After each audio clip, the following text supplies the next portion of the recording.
This lady actually ka akụkọ a kịta m ga-asị kene that na o ji obie niile wee nụọ di wee love this guy wee bata. In fact, amụrụ m ma m ga-asị no mistake because nobody knows tomorrow. O nwere ike echi niile ife chenji o. Mana this girl batara na dijilin na-akị ya na-anụ onwe ya. Ọ bụrụkwa na the guy na-eme ya ajọ ife o, kama na condition like ụfọdụ ụmụ nwoke ada ama when to get married. Ụfọdụ bụ nnọọ fanụra na ibe ha na-anụ nwaanyị feje nụọ nwaanyị. Ịghọtara na without checking your pocket. Ife dụọlụ ha as a man is to provide. And before ịnụta nwaanyị, make sure that you are capable to provide for that woman. Not ije nụ nwaanyị na ibe gị na anụ ịbatazịa nwaanyị afọ atọ nụzi anụba gị nwa. Ikwubazi anya agụụ, aka ya eme ife ọnya afọ ime, aka ya eme isi a na ọ ga-adụ mma echi, na ọ ga-adụ mma nwanne echi, na ọ ga-adụ mma nwatakịrị mmadụ eweli isi nụbazia ngị nwa. Unu ga-eji ntị unu kunu wee nụlụ ife this girl pass go through within this little period of time ọ nụrụ di. Ike gwụrụ. Nke ka ọ ga-abụ ịnụsịa dị na-asị anyway, I won't say it like that until unu anụ the story. Ngwanụ ka anyị ga-enye together. Ike gwụrụ. Adigbo, good morning, ma. Abụ m onye Enugu State. Adị m 23 years old. Ebezi m na Abuja. Ana m eso gị na Facebook na-afụ story ndị mmadụ ị na-akọ. Abụ m one of your top fans. So nsị ka nkọkwa story nke m. Ịkọ ihe a promo share to your audience. Last year ka m na Udi emete m demo ebe m na-eme POS. Enwe na-azụkwa ahịa ebe ọ na-ele ihe building material. So anyị na-akwụ obere oge mbịa dị ime. So oge ndị ime ọga m sị ka ọ ga mee ego n'isi m. Anyị aga village aga mee ego n'isi m. Because na Abuja nọ ọ mụ na nwanne m bụ ihe bi because I lost m mama m oge mpempe. So after the burial nwanne m kpọrọ m bịa Abuja ka m gụchara secondary school ka m bidozie mewe the POS. Oge m na-eme the POS na-emekwa ọfụma but seeing money. I saved money very well. Oge m na-eme the POS. So oge anyị na-akwado ịga mee ihe n'isi were 100,000 support oga m just on my own. Ọ bụrụ na ọ na-amụ ya I just supported him. Ka a mechara ihe n'isi m anyị abatazi Abuja anyị ebili together. So the family ga-anabatasị m ọfụma. Everything was going well. Anyị abata afọ na-adịgo ihe m nsogbu. O nwezi ihe ọkwa m mee because mgbe a na-eme POS ọ bụrụ na m nwee shop m just na-agagharị n'ime ahịa. Onye kpọọ m ngaza ya just like that. So because of pregnancy stress, always I can't do that again. It doesn't know na yard. I had a can now. Egon can say with it. Bah. Those of ya say no much more. I will put ya church shop in a street side. Where be those there anyway. Be those there and we put my PS. The gas I and those. So I now the coffee me now but at the time I'm just notice when he had a ganzilo organ like before. I have 5 days difficulty they need in the above those to no I'm not sitting can. So yeah, not struggle for him not to make me call a lame can chop to na banify. Cover na any but the thing keep on being more obvious.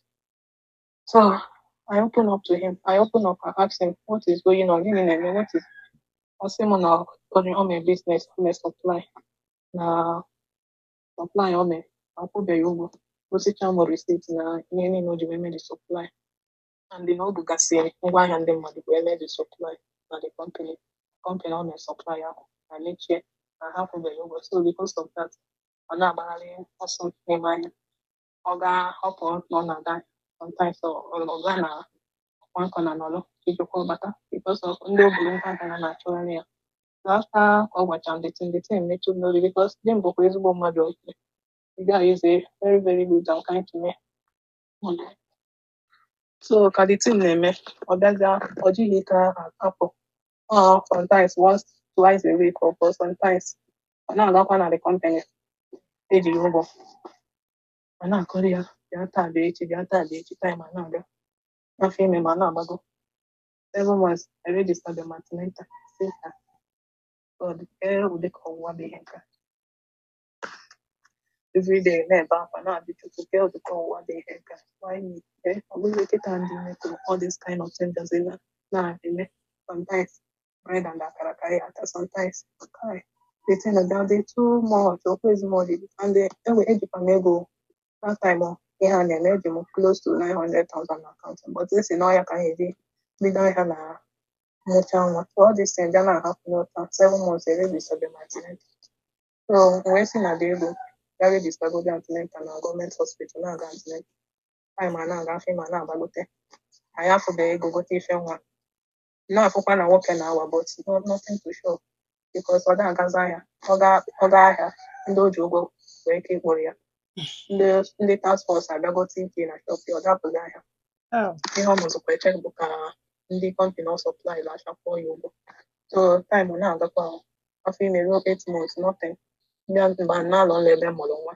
o nwere akwa eji gote nwa ahụ so anyị na-agakwa ahụ time a na-aga ihu niile na abụrụ anyị problem because ihe anyị ga-echi nise bịa mebie gas stop anyị ga mebie so ichi nise bụ problem ifugodi ihe anyị echi problem with my afọ ime ndịkwa every pregnancy all the period of my pregnancy we are just feeding from hand to mouth so at a point they say ego njikita it's better I start using it to sort out some problem than and ebe a jide ego na-awụ agwa na-agụ so one Saturday mkpọ ya si na ọ nwekara obere ego nji na akaụntụ anyị wee ya je gote gas stop at least ihe ego anyị afụ ebe anyị nosi instead of ị na-ata bread na akara every time ọ werecha thank you very much anyị aga n'ahịa je gote gas stop gote ketu n'ite because nwa m aga na-eshi mmiri ọkụ you gote ketu biko wee hụ ketu gote ite na agwa now the hand spend 80,000 naira so gotecha ụmụ ihe a gotekwe ihe anyị shi that night ihe anyị ji shi rice that night that Saturday anyị bata ọmụrụ isi aka necha mụ anyị na-agakwa time a na-aga nothing to show though maya that there's owelo that owelo anyị shake goji nwoke a shake ya no unless it takes God intervention for him to be able to provide money for ego ihe nwa because after men is 8 months and ihe a na-eme mbe November no December ka mụrụ nwa agụbe ihe nwa ma clean nothing so on the side aka m were ego njidego ihe nwa bidogodi go hospital delivery pack gote nke 12,000 throughout mgbe a na-aga antenatal ọ bụ na-agba transport on my own because nothing where image on that period no one na-agba transport every 2 weeks aga antenatal and the well was single antenatal must spend anything less than 10,000 anyị na-agakwa November lo nkwụsị ka ngwa ahịa kpọọ ya si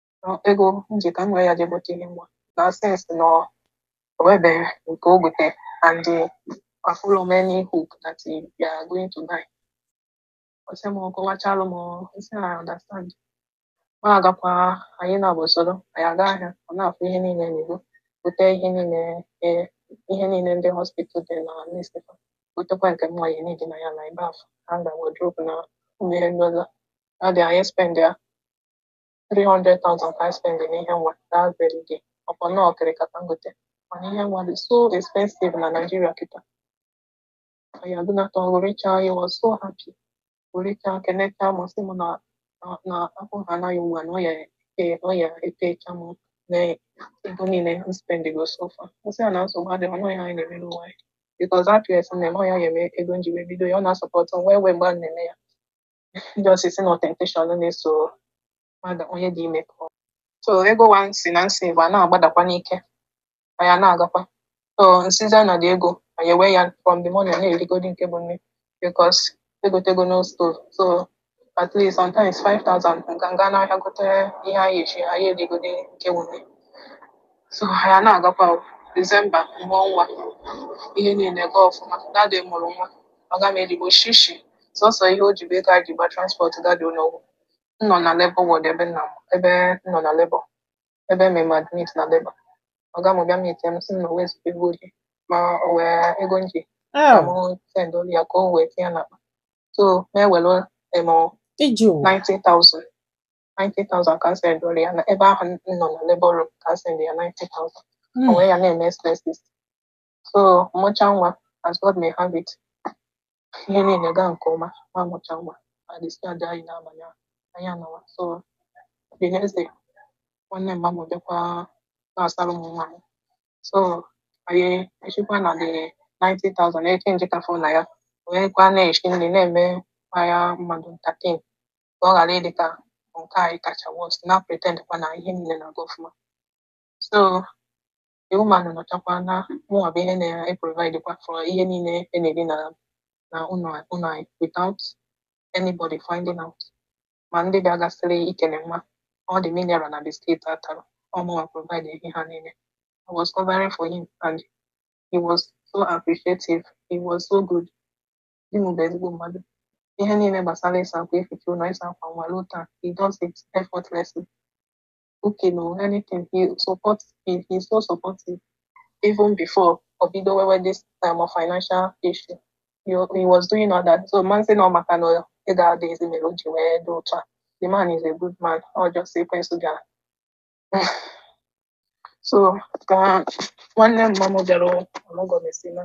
I didn't know money to go when I say money do my I am a long more follow. There young walla. Sometimes I from hand to mouth, Ego one day, and I'm going to